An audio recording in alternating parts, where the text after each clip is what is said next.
खुआ रसावली। नमस्कार समस्त को मो दुनिया रे मो कहानी देखापी मु सत्य समस्त को स्वागत करुच्ची। आज मु खुआ रसावली बनई थी। प्रथमे चीनी नहले आपण गुड़ नहीं पारे माने एठी मु चीनी आउ खुआ को टिके भाजी देली। एटा जेहेतु लागी जीवो आमे कोन करबा ना टिके पानी नहले क्षीर देई दबा।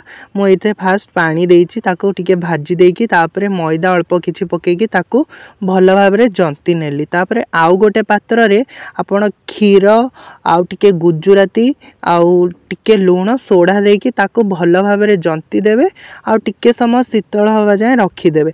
आउ तापरे हाथ रे टिके घियो नेकी भल भाबरे जंती देबे टिके जेमती कणिया हे जिवो आ आमे ताको शेप दे परिबा। तो हाँ मु राउंड शेप देइची आपण जो शेप चाहिबे सेही शेप देई परिबे।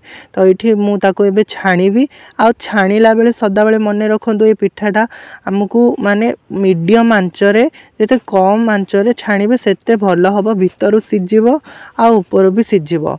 तो एमती माने बेसी कुड़कुड़िया करेनि मझिया मझी रखिबे। आ तो तापरे एठी गोटे पात्र रे क्षीर नै जिवे क्षीर को भल भाबरे फुटै देबे। एथरे गुजराती आउ लवंग पाउडर मु टिके देइची आपण चाहिले केसर भी देई परिबे।